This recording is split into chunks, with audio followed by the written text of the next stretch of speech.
the result was a lot of it got made up, which brings us, I think, to our next neatly story. Neatly to the Express, and of course the apology, which is now being issued by 11 papers in their own way. And what's the Express made of it, Tim? Well, this is the mother of all corrections we're talking about here. Yesterday, the Daily Express and other newspapers apologised in court for having wrongly suggested in a number of articles that Mr. Murat had told lies about his involvement or obstructed the police investigation. We also wrongly suggested that Mr. Murat was a paedophile, had paedophile material on his computer and could be compared to the Soho murderer Ian Huntley.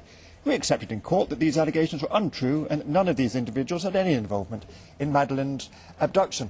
This, you note, is on page 5, buried, you know, in a corner underneath another article.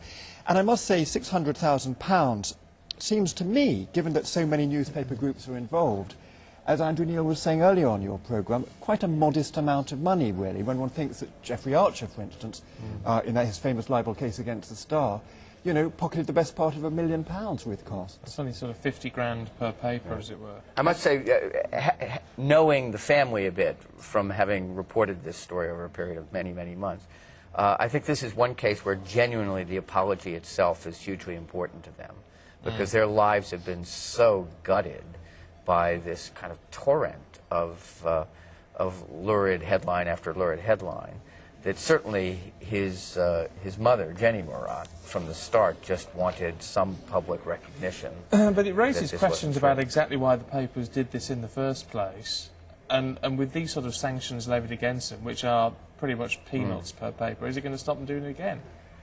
Well, I think it'll be cautionary. Andrew Neil's right.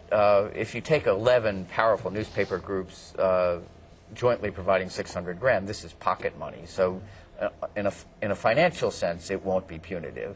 But I think all of this has been a wake-up call for the British media. Not only this, but the libel settlement to the McCanns earlier by the Express Group is a reminder that just because a case isn't in Britain, you can't jettison every cardinal rule of journalism and just make it up. And